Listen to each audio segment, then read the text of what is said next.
What do you do when the one person you've trusted your whole life becomes the one who changes everything? This is the story of a single night with my grandpa that turned my world upside down, a night that ended with an outcome I never expected: our pregnancy. I know it sounds impossible, but it's the truth. I can't hide it anymore. I know it's hard to believe, you may even think I'm lying, but it happened, and it's something I need to share the story. It's going to leave you shocked, but I promise, it's real. Hi, I'm Isabella. I'm here to share a story that's been weighing on me for a long time. It's one of those moments in life that you never expect to happen. Yet it changes everything, and I have to carry it with me every day. The shame, the guilt, and the secret I can't escape. It all started with my grandpa Frank. He wasn't just my grandpa. He was the person who always had my back, the one who taught me about life, love, and how to be strong. He was the man I looked up to more than anyone. In the world, we shared so many moments: his laughter, his wisdom, the long talks on the porch. But one night, everything changed. Our relationship had always been innocent. Grandpa Frank wasn't just family. He was my safe place, my guide through life. Storms, he taught me how to ride a bike, helped me with my homework, and always had the best advice when I was struggling. He had this way of making me feel like I was the most important person in the world, and I cherished that. But then, something started to change. It wasn't sudden. It was subtle, almost unnoticeable. At first, I began to catch him watching me in ways that felt different. His eyes lingered a little too long, and the way he spoke to me felt more personal, almost intimate, I told myself. It was nothing, just me overthinking things. After all, this was Grandpa Frank, the man I trusted more than anyone. But as the days went on, those small moments started to pile up, like the time we were sitting on the couch watching TV, and I felt his hand rest on mine for just a little too long. Or the way he would compliment me, not in the usual way about my achievements or how proud he was of me, but about how I looked. He told me I was beautiful more than once in a way that made me feel uneasy. I started questioning myself. Was I imagining it? Was I making something out of nothing? But deep down, I couldn't ignore the shift. The warmth and safety I'd always felt around him were now clouded by something I couldn't fully understand. And with every interaction, the tension grew stronger, leaving me confused, scared, and unsure of what to do that night. I was in my room trying to escape the overwhelming confusion I'd been feeling for weeks. It was late, the house was quiet, and I thought I was completely alone. My mind was a whirlwind of emotions I didn't fully understand: curiosity, loneliness, and a strange desire I couldn't explain. I laid back on my bed, letting my thoughts drift as my hands began to wander. At first, it was innocent, a way to soothe myself, to find some kind of release from the tension building inside me. But as my mind wandered further, I found myself lost in the scents. My fingers traced over my skin, exploring places I never really paid attention to before. It was new, unfamiliar, and exciting in a way that made my heart race. I closed my eyes, letting myself sink deeper into the moment, completely unaware of anything else around me. I didn't hear the soft creak of the door or the faint shuffle of footsteps. I was too lost in what I was doing, too focused on the feelings that were consuming me. My breaths grew heavier, and my body felt warm, almost electric. It was as if time had stopped, and nothing else in the world existed except for that moment. But then everything shattered when I opened my eyes. I saw him, Grandpa Frank, standing in the doorway, his face frozen in shock. My stomach dropped and a wave of panic washed over me. I scrambled to pull the blanket over myself, my hand shaking. As I tried to cover what he had already seen, my cheeks burned with humiliation, and my heart pounded so loudly I could barely think. "Please?" I whispered, my voice barely audible. "Please don't tell anyone." I couldn't meet his eyes. I felt so small, so exposed, like a child caught doing something forbidden. I wanted to disappear, to erase the moment entirely, but there was no undoing what had just happened. He didn't leave. Instead, he stepped into the room, closing the door behind him. His expression had changed. There was no anger, no judgment, just something I couldn't quite place.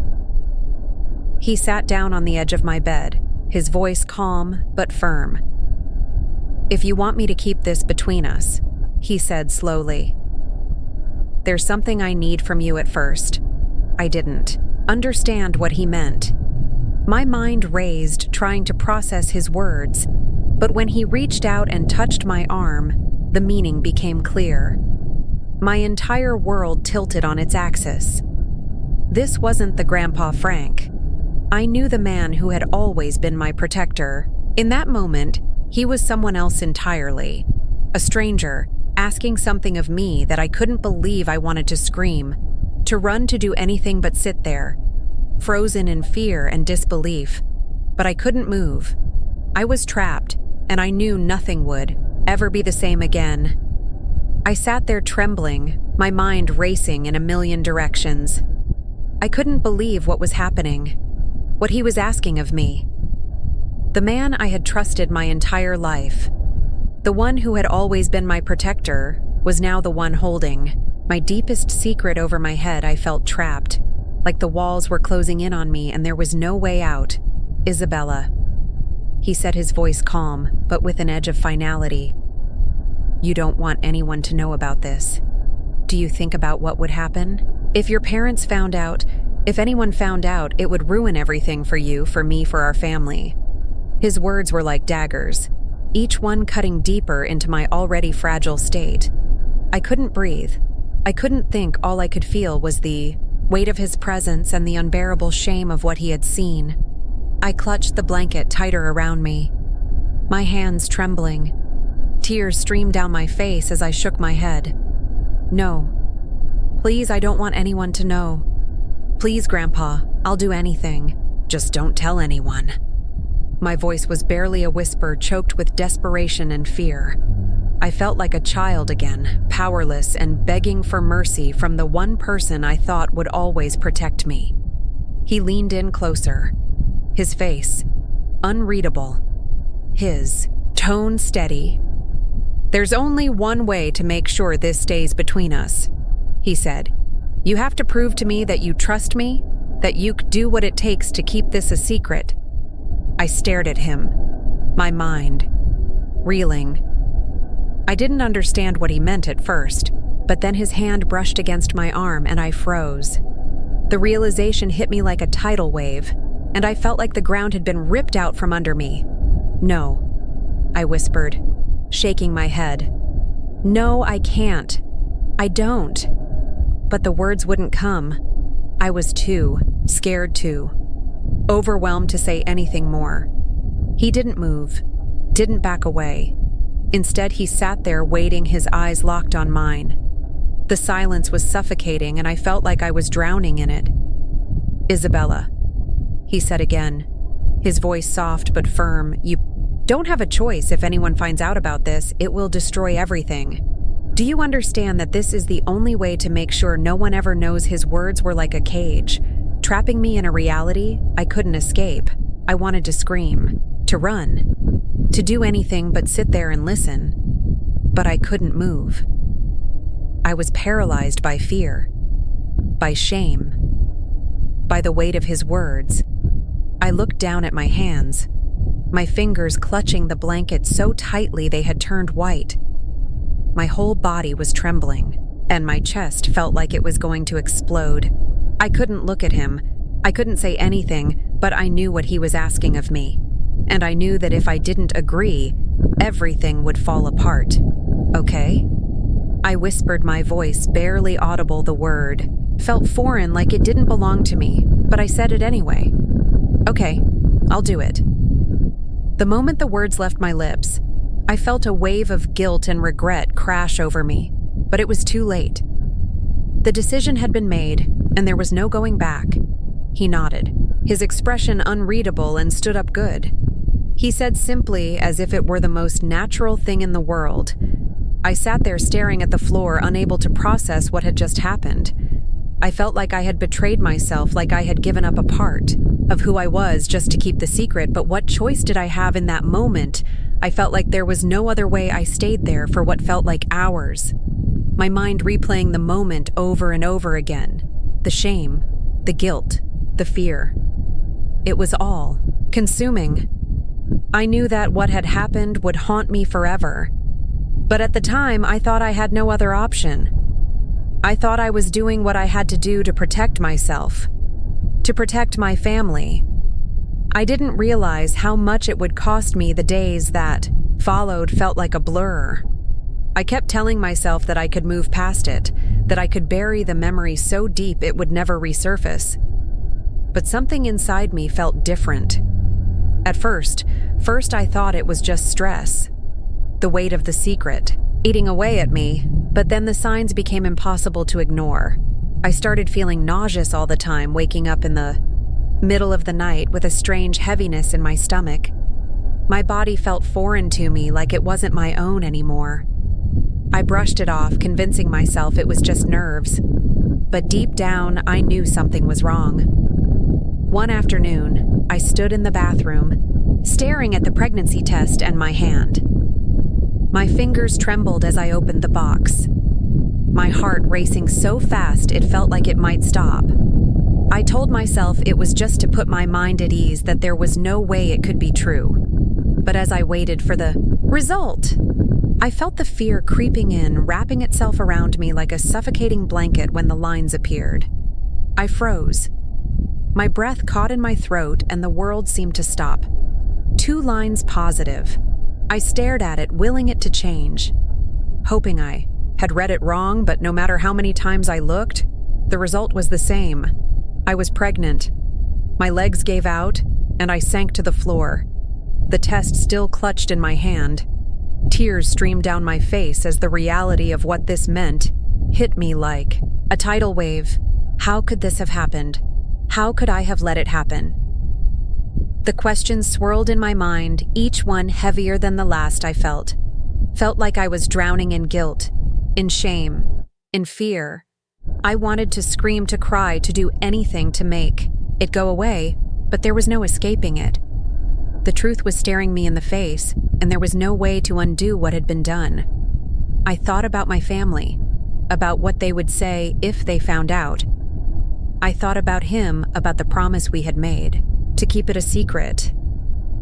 And now this was something I couldn't hide. I felt so alone, so completely lost. I had no one to turn to. No one to confide in. The weight of the secret was crushing me. And now with the pregnancy, it felt like the walls were closing in. I didn't know what to do or where to go. All I knew was that my life would never be the same again. How do you carry a secret like that? How do you go on knowing that your life is never going to be the same again? I woke up every day with a pit in my stomach, the weight of the truth pressing down on me, suffocating me. The hardest part was knowing that I could never tell anyone. I couldn't tell my parents, my friends, or anyone who might help me make sense of what had happened.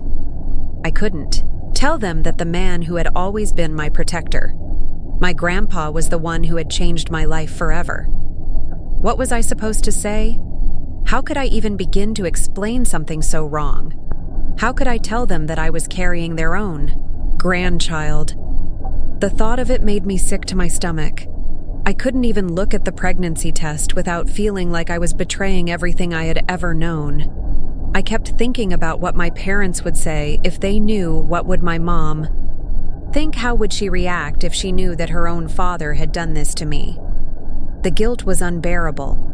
I couldn't bear the thought of disappointing them, of destroying the family we had built. I thought about the life inside me, and the weight of that decision felt like one. EU0LB? What would I do with this baby? How could I keep it, knowing how it came to be? How could I raise it, knowing it was a reminder of the darkest moment of my life? But the truth was, I didn't know what to do. I couldn't go to a doctor. I couldn't talk to anyone about it. I was trapped in my own body, in my own shame every day. The reality of what had happened kept sinking in deeper. The pregnancy wasn't just a physical change, it was a constant reminder of my own failure, my own betrayal, and every time I looked in the mirror, I saw someone who was no longer the girl I used to be. I thought about abortion, but I couldn't bring myself to do it. I couldn't erase what had happened, no matter how much I wanted to. It felt like I was stuck between two impossible choices: keep the child and face the consequences, or end it and live with the guilt of that decision for the rest of my life. I didn't know what the right answer was. I didn't know if there even was a right answer every time. I saw my grandpa. I felt a rush of emotions. I was terrified of him, of what he had done. But I was also terrified of what would happen if anyone found out. He looked at me like nothing had changed, like everything was normal. But I knew it wasn't, and the guilt we both carried was eating away at us silently. Every single day, I had no one to talk to. I couldn't tell my parents, I couldn't tell my friends, and I couldn't talk to him. We had both made a PCT a promise to keep the secret, and now we're both living with the consequences of that night. And as the days went on, I realized that no matter what choice I made, I would never be able to escape the aftermath of that one moment. The pregnancy, the guilt, the shame. It all weighed on me, like a heavy burden, and I didn't know how much longer I could keep pretending that everything was fine. I couldn't go on like this, but I didn't know how to stop. I was trapped in a nightmare. I couldn't wake up from. I know this is a lot to process, but it's my truth, and I'm sharing it, because I know there are others out there who might be facing something similar. If you've ever carried a secret, something that weighs on you and changes everything, I want to hear from you. What would you have done in my shoes? How would you have handled it? Leave your thoughts in the comments below, and let's talk about it. This is a space for us to connect and support each other. And if you want to hear more stories like mine, if you want to know what happens next and what other twists life can throw at us, make sure to subscribe and hit the notification bell. You won't want to miss what's coming. I'll be